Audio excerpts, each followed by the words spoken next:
WhatsApp everyone, back to my YouTube channel. So আজকে আমি যে বিষয়টা নিয়ে কথা বলবো সেইটা হচ্ছে যে R15 ভার্সন 3 ইন্দো ভার্সনের ভাইজারটা নিয়ে, অর্থাৎ যেইটাকে বলে হচ্ছে বাবেল ভাইজার। আচ্ছা, এইটার যে কাহিনিটা হচ্ছে যে এইটার লুকটা কিন্তু অনেক সুন্দর, বাট এইটাতে কিছু প্রবলেম আছে। ভালো দিক খারাপ দিক দুইটাই আছে। সো আর এইটার কস্ট কত বসছে আর সব কিছু নিয়ে ইন ডিটেলস আজকের এই ভিডিওটা। আর আপনাদের Yamaha R15 version 3 Indonesian version নিয়ে যদি কোনো প্রশ্ন থাকে অবশ্যই কমেন্ট করবেন। অ্যান্ড ভিডিওটি যদি ভালো লেগে থাকে লাইক কমেন্ট অ্যান্ড শেয়ার তো অবশ্যই করবেন, অ্যান্ড অবশ্যই চ্যানেলটিকে সাবস্ক্রাইব করবেন। সো এই বাবেল ভাইজারটা এখন আনবক্সিং করব। সো এইটা মূলত অর্ডার করা হয়েছে দারাজ থেকে, যেহেতু আপনারা অনেকেই জানেন যে আমার বাসা গাইবান্ধায়, আর গাইবান্ধায় এই পার্টসগুলো সচরাচর অ্যাভেলেবেল না। এর জন্য হয় আপনাকে কোনো ফেসবুক পেজ বা অনলাইন শপ বা আপনাকে যে দারাজ থেকে কিনতে হবে। আর যারা ঢাকায় আছেন তারা তো হাতের নাগালেই পেয়ে যাবেন। আচ্ছা, আগের যে ভাইজারটি ছিল সেই ভাইজারটি আসলে একটু প্রবলেম, ওইটা জাস্ট ফিটিং হইতো না। দেন এইটা অর্ডার করা হয়েছে, এখন এইটা ইনস্টল করা হবে। আর এইটা হচ্ছে কিন্তু ব্ল্যাক কালারের। আপনি যখন আপনি ইনস্টল করবেন তখন আপনাকে একটা জিনিস মাথায় রাখতে হবে, আপনি যখন বাইকটা লিন হয়ে রাইড করবেন তখন কিন্তু আপনি এইটা দিয়ে কোনো কিছু দেখতে পাবেন না। এইটা পুরোটাই কিন্তু ডার্ক, অর্থাৎ কোনো কিছু কিন্তু ভিজিবল হবে না। জাস্ট আগের যে ভাইজারটি ছিল সেইটা খোলা হচ্ছে, ওইটা হচ্ছে জাস্ট আপনারা দেখতে পাচ্ছেন যে এইখানে একটু ফাঁক থেকে গেছে, বাট এইটা হোপসো যে এইটা ফুললি অ্যাডজাস্ট হয়ে যাবে। সো এখন এটা ইনস্টল করা হচ্ছে। জাস্ট এটা ইনস্টল আপনি নিজেও করতে পারবেন।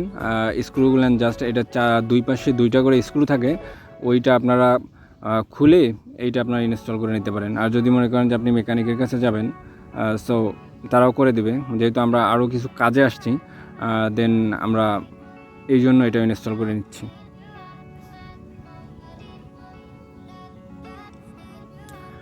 আর বাইক মডিফিকেশন অনেক কিছু মডিফিকেশন করতে পারেন। এইটার হচ্ছে নিউ অবস্থায় যে হোয়াইট কালারের একটা ভাইজার থাকে, ওই ভাইজারটাই বেস্ট, কারণ আপনি ওইটাতে যে আপনি যখন লিন হয়ে বাইকটা রাইড করবেন তখন কিন্তু আপনার কিন্তু কোনো প্রবলেম হবে না।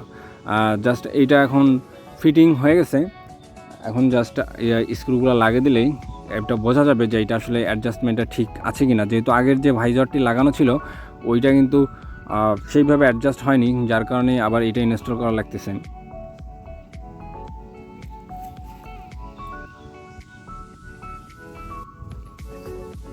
আর এইটার যদি গুড সাইডগুলো যদি বলি, তো গুড সাইডের মধ্যে একটা জিনিসে ভালো লাগে, সেইটা হচ্ছে যে আপনার যেহেতু বাইকটা পুরোটাই sports bike and aerodynamic shape, তারপরও আপনি যখন ভাইজারটা লাগাবেন, এই ভাইজারটাতে কিন্তু আপনার যে এয়ারটা আসবে, আপনি যখন বাইকটা রাইড করবেন তখন বাতাসটা কিন্তু আপনার মাথার উপর দিয়ে চলে যাবে। এইটার কারণে একটু বাতাসটা থেকে আপনি একটু হয়তোবা সেফ পাবেন। অ্যান্ড দেন আদারওয়াইজ এইটার লুকটা কিন্তু চেঞ্জ হয়ে যায়।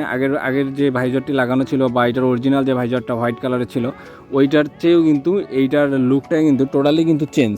সো এই দিকটা কিন্তু আপনাকে যদি বিবেচনা করেন তাহলে দেখবেন যে বাইকটার আপনারা অলমোস্ট দেখতে পাচ্ছেন বাইকটার লুকটা কিন্তু টোটালি চেঞ্জ হয়ে গেছে, অনেক একটা অ্যাগ্রেসিভ একটা লুক আসছে। জাস্ট এই জিনিসটা আমার ভালো লাগে। আপনারা দেখছেন যে আমার যে জিক্সার এসএফ যে বাইকটা, মানে জিক্সার থেকে জিক্সার এসএফ করছি মডিফাই করা যে বাইকটা আমার, স্পেশালি ওইটাতেও কিন্তু আমি একটা ভাইজার লাগাইছি। আর এই বাইকটা হচ্ছে আমার ছোটো ভাইয়ের বাইক, ওর নাম হচ্ছে সজীব, যদিও বা ও ক্যামেরার সামনে খুব একটা আসতে চায় না, বাট বেসিক্যালি এই বাইকটা ওর। আর আপনাদের এই বাইক সম্বন্ধে যে মডিফাইগুলো করা হবে আমি ট্রাই করব যে এগুলো আপনাদের মাঝে তুলে ধরার জন্য।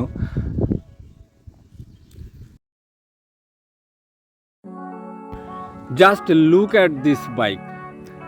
এই বাইকটার কিন্তু লুকটা কিন্তু টোটালি চেঞ্জ হয়ে গেছে জাস্ট একটা ভাইজারটা লাগানোর জন্য। আপনারা যখন একটা ভাইজার লাগাবেন তখন আপনারা দেখবেন যে এই বাইকটা নর্মালি লুকটা অনেক সুন্দর, বাট ভাইজারটার কারণে কিন্তু লুকটা আরও অনেক সুন্দর হয়ে গেছে কিন্তু এটা।